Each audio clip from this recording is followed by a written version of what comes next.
হরে কৃষ্ণ কৃষ্ণ কৃষ্ণ হরে হরে, হরে রাম রাম রাম হরে হরে। আজকে তো ন্যাড়া পড়া হয়ে গেল।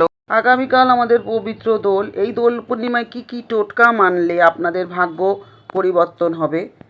আর তার সাথে জানুন এই দোলের দিন ভগবানের পায়ে কোন রং অর্পণ করলে ভগবান সন্তুষ্ট হন এবং কোন রঙের কি কি তাৎপর্য, সবটাই আমি এই ভিডিওর মাধ্যমে আপনাদের সাথে আলোচনা করব। বন্ধুরা পাশে থাকুন, আশা করি ভিডিওটা আপনাদের ভালো লাগবে। আপনারা সবাই বিভিন্ন রং তো ব্যবহার করেন, কিন্তু কোন রঙের কি মাহাত্ম্য সেটা আপনারা জানেন না। আর কোন রঙে ভগবান ভীষণ খুশি হন আর এই রঙের আলাদা কি তাৎপর্য আছে সবটাই জানতে পারবেন এই ভিডিওর মাধ্যমে। অবশ্যই আপনারা থাকুন সাথে, ভিডিওটা একদমই স্কিপ করবেন না, আপনারা অনেক কিছু জানতে পারবেন। আর আজকে যদি এই চ্যানেলে নতুন হয়ে থাকেন তবে চ্যানেলটা সাবস্ক্রিপশন করে পাশে থাকুন। সকলের সাথে এই তথ্যমূলক ভিডিওটি শেয়ার করে সকলকে জানার সুযোগ করে দিন। আর লাইক কমেন্ট করতে কিন্তু একদমই ভুলবেন না। ভিডিও শেষে রাধে রাধে এবং হরে কৃষ্ণ লিখতে কিন্তু একদম মিস করবেন না।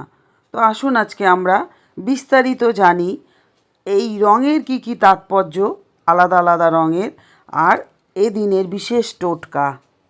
দোল পূর্ণিমা একটা পবিত্র উৎসব। বাঙালিরা দোল উৎসব পালন করে এবং অবাঙালিরা হোলি উৎসব পালন করে। এই দিনে প্রিয়জনকে রং মাখানোর আগে জেনে নিন দোলের বিভিন্ন রঙের মাহাত্ম্য। আর জানুন এই দিনে লাল গোলাপ আপনাদের কোন প্রয়োজনে লাগবে, কিভাবে টোটকা করবেন। তার সাথে চাকরি, আর্থিক অনটন, মনস্কামনা পূরণ সব কিছুই আপনারা এই কিছু টোটকার মাধ্যমে সমাধান করতে পারবেন। ফাগুনের এই দোল পূর্ণিমা তিথিতে রঙিন হোক আপনার জীবন। শুভ দোল পূর্ণিমার অনেক অনেক শুভেচ্ছা জানাই আমার সকল বন্ধুদেরকে। হ্যাপি হোলি।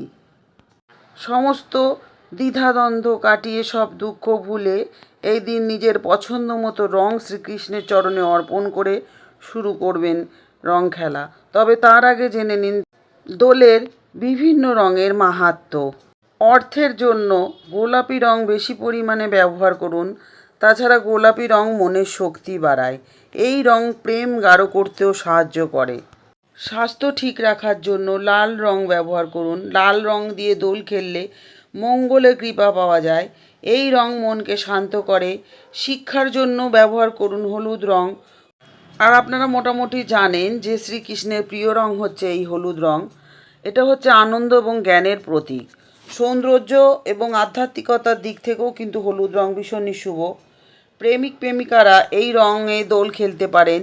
যারা সোনা রূপার ব্যবসা করেন তাদের জন্যও কিন্তু হলুদ রং দিয়ে দোল খেলা খুবই শুভ। এবার আসি নীল রঙের কথায়। নীল রং দিয়ে যদি আপনারা দোল খেলেন তাহলে বড় বাবা ভীষণ সন্তুষ্ট হন, অর্থাৎ শনিদেব। ক্যারিয়ারের জন্য নীল রং ব্যবহার করুন। ব্যবসায়ী, শিক্ষক এবং ছাত্রছাত্রীদের সবুজ রং দিয়ে দোল খেলাটা খুবই শুভ। এর ফলে বুধের অবস্থান ভালো হয়। এরপরে আসি পার্পেল রং, অর্থাৎ বেগুনি রং। এতে আত্মবিশ্বাস এবং সমতার প্রতীক এটি। হীনমন্যতা থেকে মুক্তি পেতে এই রং ব্যবহার করুন দোলের দিন। এরপর বলবো কমলা রঙের কথা। কমলা রং শক্তি এবং জ্ঞানের প্রতীক। এই রং মনের শক্তি, প্রেম এবং সুখ বাড়ায়। মনে কোনো কারণে অশান্ত থাকলে কমলা রং দিয়ে দোল খেলুন। এই নির্দিষ্ট রঙগুলো আপনাদের বললাম, এই রঙগুলো আপনারা এই দিন ব্যবহার করবেন, তাতে আপনাদের জীবনে অনেক পরিবর্তন হবে। তাই এই নির্দিষ্ট রঙগুলো অবশ্যই দোলের দিন ব্যবহার করার চেষ্টা করুন।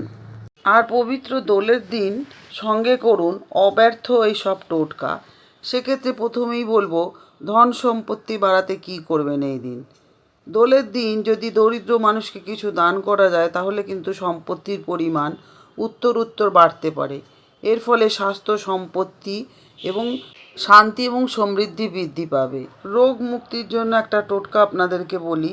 যদি বাড়িতে কোনো ব্যক্তি অসুস্থ থাকে দীর্ঘদিন ধরে, তাহলে দোল পূর্ণিমা দিন একটি লাল গোলাপ ও বাতাসা নিয়ে সেই ব্যক্তির দিকে 31 বার ঘুরিয়ে নিন। এরপর সেই বাতাসা এবং গোলাপটাকে দূরে কোথাও ফেলে দিয়ে আসুন। গোটা বিষয়টা যাতে কেউ দেখতে না পায় সেদিকে খেয়াল রাখতে হবে। পাশাপাশি আর একটা টোটকা যেটা করলে আপনাদের সুখ ও সমৃদ্ধিতে ভরে যাবে, সেটা হচ্ছে দোল পূর্ণিমার দিন বাড়িতে সত্যনারায়ণের ব্রত কিন্তু ভীষণ ফলপ্রদ। তাই আপনারা চেষ্টা করুন যারা সুবিধা করতে পারবেন অবশ্যই এই সত্যনারায়ণ পুজো দিন।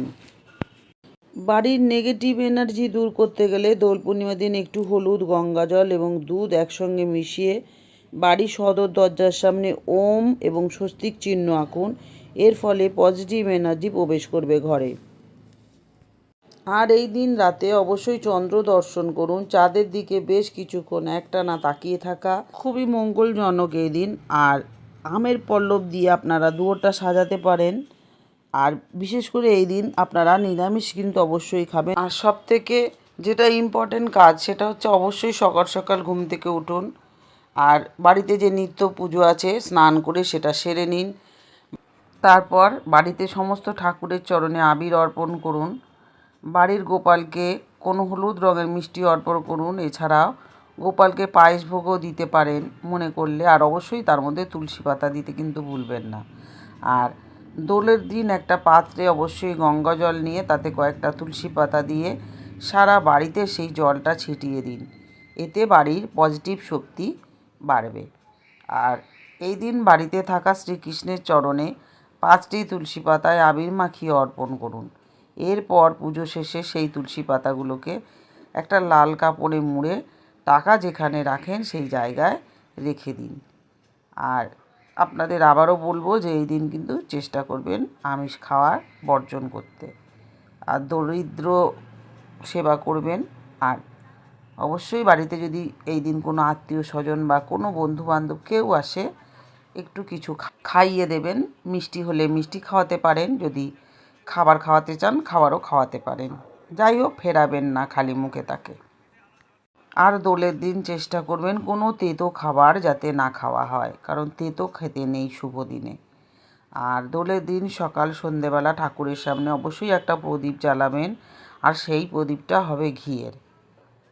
আর বাচ্চাদের অবশ্যই এই দিন পারলে একটু মিষ্টি মুখ করাবেন, তাতে কিন্তু সকলের জন্য মঙ্গল। তাহলে বন্ধুরা অবশ্যই এই ছোট ছোট টোটকাগুলো আপনারা করে নেবেন দোলের দিন। দেখবেন আপনাদের জীবনে পরিবর্তন হবে। আর আশা করি আপনারা জানতে পারলেন যে দোলের দিনের আলাদা যে রঙগুলো, সেই রঙের কি মাহাত্ম্য, কোন রঙ দিলে ভগবান সন্তুষ্ট হন, কিভাবে আপনারা সেই রঙ আপনাদের জীবনে পরিবর্তন আনতে পারেন, সবটাই জানলেন। অবশ্যই বলবো এই ভিডিওটা যদি আপনাদের মনে হয় তথ্যমূলক, অবশ্যই ভিডিওটা সকলের সাথে শেয়ার করে সকলকে জানার সুযোগ করে দেবেন।